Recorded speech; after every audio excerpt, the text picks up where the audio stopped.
And I suppose the next thing that I was looking to do is to give you guys some advice.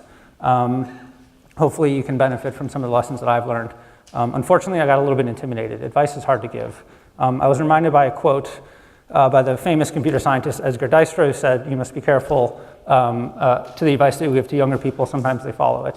So hopefully I'll have that problem. Hopefully I give advice that's worth following. However, the thing that I started to realize was it's not clear what type of advice to give. Do I give kind of big picture stuff that'll matter to everyone? Do I give like really fine-grained things that'll be very relevant? And the more I thought about this, the more I realized that there's a real dilemma. And so I actually put it together in a study. And here's the study. I realized that there's universal advice that one can give, like be yourself. But unfortunately, it's pretty useless. And then there's extremely useful advice, like how to hire a Rails developer, and I know how to do that. But it's very specific, and it probably doesn't apply to most people. So unfortunately and sadly for all of you, this is an efficient frontier.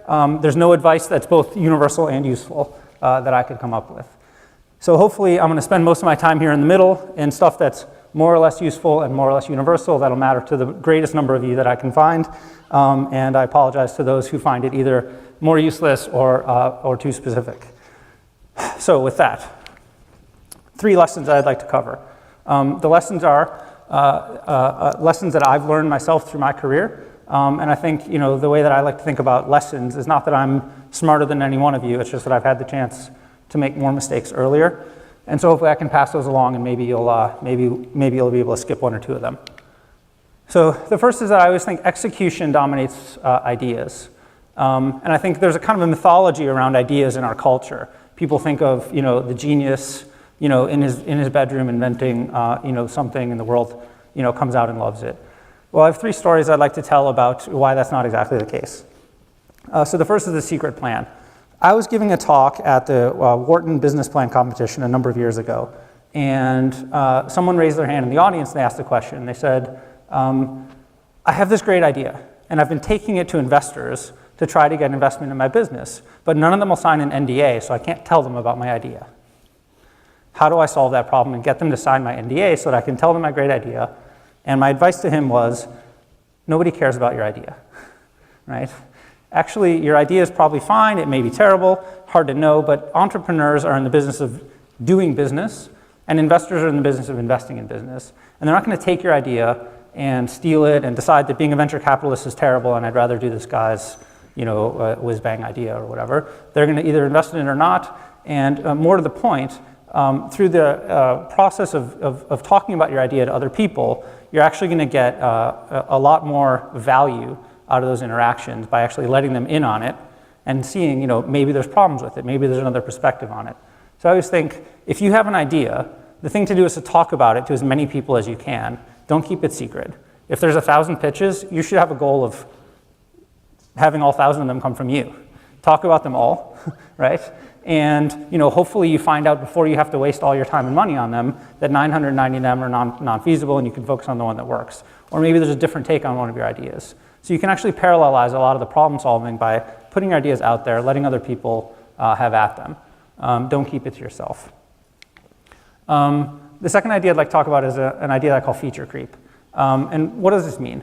The term originates from the software world, and we talk about as software has more and more of a useful life and lives longer and longer, features get added to it, and eventually you end up with Microsoft Office, right? A piece of software with 9 million features, and all the research shows that basically most people use almost none of them. Most people use like save, print, cut, and paste, and that's it. But the longer it lives, the more features get added to it. And the issue that, and this is applicable outside of just the software context, but that's kind of the analogy I like to give. Let's say you're solving a business problem. Everyone gets really excited by coming up with ideas. So let's say we have a problem in our company where employee morale is too low, or the sales pipeline isn't where we want it to be. And we set up a series of weekly meetings and we have a bunch of ideas. Everyone's going to come to that meeting and everybody's going to talk about it because it's fun and it's creative and it's enjoyable. And there's no testable result out of coming up with ideas. So you never have to suffer any failure or any disappointment. And you never have to stay up late and do hard work. All you have to do is come up with ideas. And then the next week's meeting, the problem's still not solved. Everyone gets to come up with more ideas. And one thing that I've spent a lot of time in my career around the culture of the companies I've worked at is fighting against new ideas instead of executing ideas that we already have. And most of the time, the problems that you have are not so difficult or so novel that they can't be solved by known techniques. So probably the thing to do most of the time is to figure out accurately what the problem is, and then set about diligently and hard work of trying to solve it. And so what I found in my career in many different such contexts is, spend a little bit of time thinking of ideas and spend a lot more time trying to execute those ideas and bring about results. Every idea that you have has the potential to create extra work, extra chaos, lots more communication. So keep them to a minimum and focus on the goal. And then, of course, the question that always people ask me when I talk about the fact that your ideas aren't so great is they say, what about Albert Einstein? Albert Einstein had this year, the miracle year, where he came up with 4 papers that revolutionized physics and changed our view of the universe as we know it. You're probably not Albert Einstein. That's always my perspective. If someone in this room is Albert Einstein, that's great. There certainly are such examples where people have had such a revolutionary idea that it really did change everything. Most of what we do in entrepreneurship isn't that. Most of it is hard.